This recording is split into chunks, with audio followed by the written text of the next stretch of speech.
Our seas and oceans have long been viewed as a wide, open, free space, an immense frontier associated with mystery. In the 17th century, this perspective developed into the freedom of the seas doctrine. This limited any nation's rights to the ocean and declared the rest of the seas to be free to all nations, belonging to no one, and which all nations could use as and when they wished. Dramatic growth in use of the oceans directly challenged this doctrine by the 20th century. The ocean's resources were increasingly used for multiple economic uses. As new technologies increased human abilities to exploit further resources, conflicting claims multiplied. Fishing fleets, transport ships, oil drilling, all depended on the seas for their success. While the oceans were being exploited as never before, concerns started to grow over the impact of all these anthropogenic uses caused.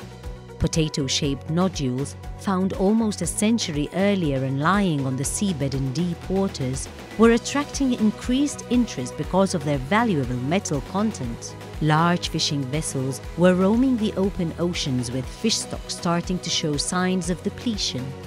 Offshore oil was also gaining a lot of attraction, with nations carving up the continental shelf with its rich oil resources. It was in this climate, in 1967, that Dr. Pardo, Malta's ambassador to the United Nations, called on the nations of the world to recognize their potential devastation of the oceans and the importance of the oceans to world peace. In a memorable speech, Dr. Pardo asked nations to open their eyes to the looming conflict that could devastate the oceans. The same oceans which were the lifeline of men's very survival. He pleaded for an effective international regime over the seabed and the ocean floor beyond a clearly defined national jurisdiction. Pardo held that the problems of ocean space were closely interrelated and had to be considered as a whole. Dr. Pardo set in motion a 15-year process which culminated in the adoption of the 1982 Convention on the Law of the Sea. He thus earned the title Father of the Law of the Sea. The Maltese initiative found support particularly with those states that were claiming for the establishment of a new international economic order. In the Maltese proposal, these states saw a unique opportunity to create, for the first time, a new international maritime order that was based on the aspirations and goals of the international economic order. The Maltese initiative led to the convening of the Third United Nations Conference on the Law of the Sea and culminated in the adoption in 1982 of the UN Convention on the Law of the Sea, which has been described as the constitution of the ocean.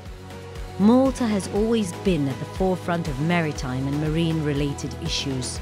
The role played by Malta through our permanent representative to the UN, Dr. Arvid Pardo, was crucial at that time, as Malta had managed to underpin in the Convention the desire to protect humanity's interests in the sea by introducing the doctrine of the common heritage of mankind. 50 years later, Malta has established itself as one of the leading maritime hubs and service centers in the Mediterranean region.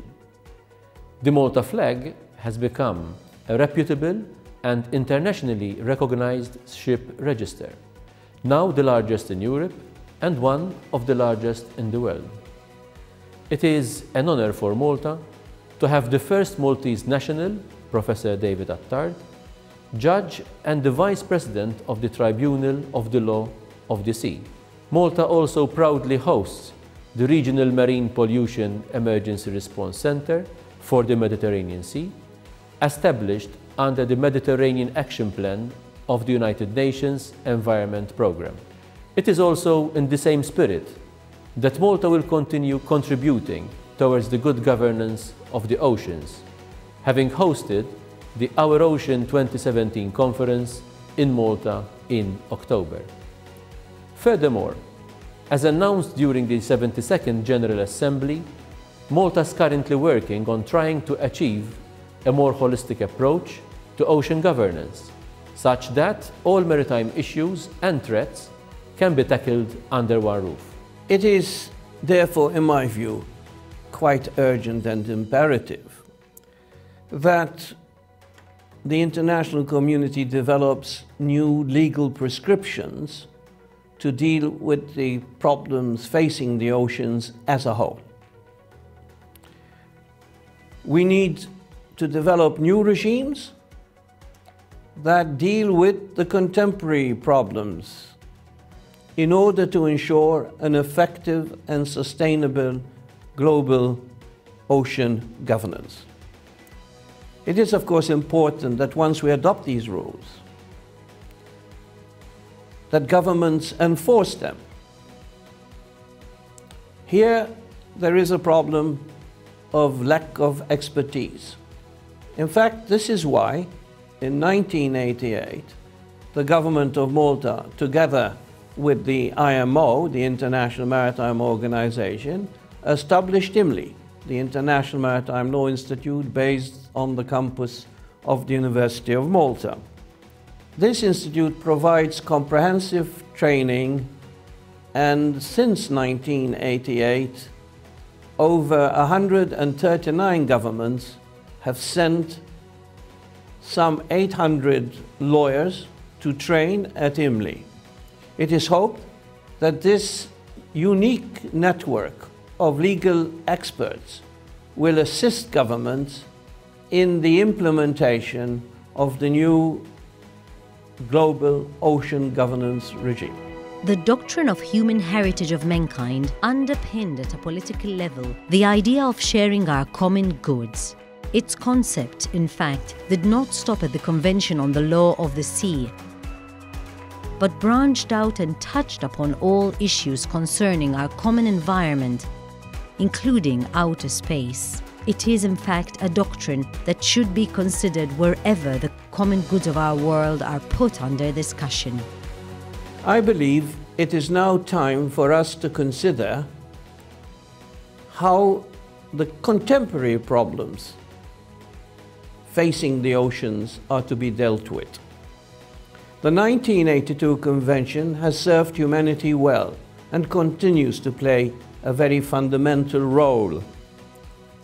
However, today the oceans face new phenomena.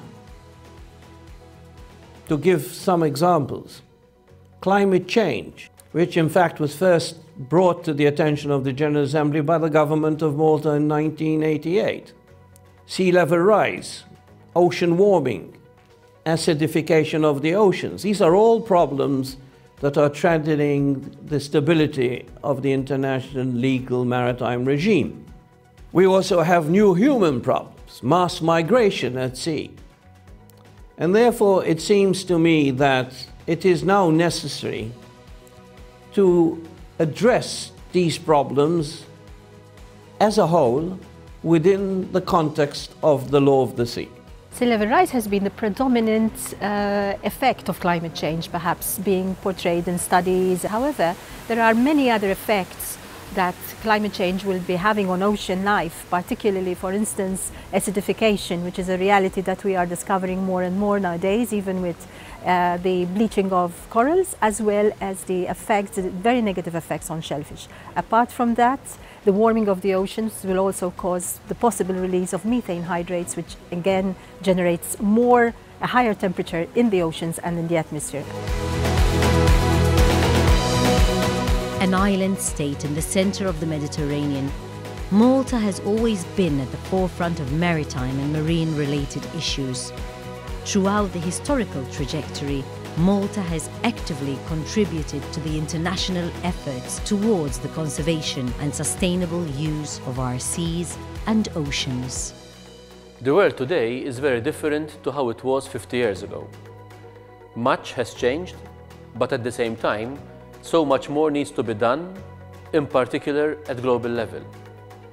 One thing is for certain: the world needs a more effective governance regime for the oceans. In this regard, Malta supports efforts for the establishment of an intergovernmental panel on ocean governance, so that a more holistic and comprehensive approach characterizes actions on a multilateral level. In all this, the United Nations remains central, and in the words of Dr. Pardo himself, on the ocean floor, we must not betray our sacred trust, and we must hand in this area unimpaired to our children and our children's children.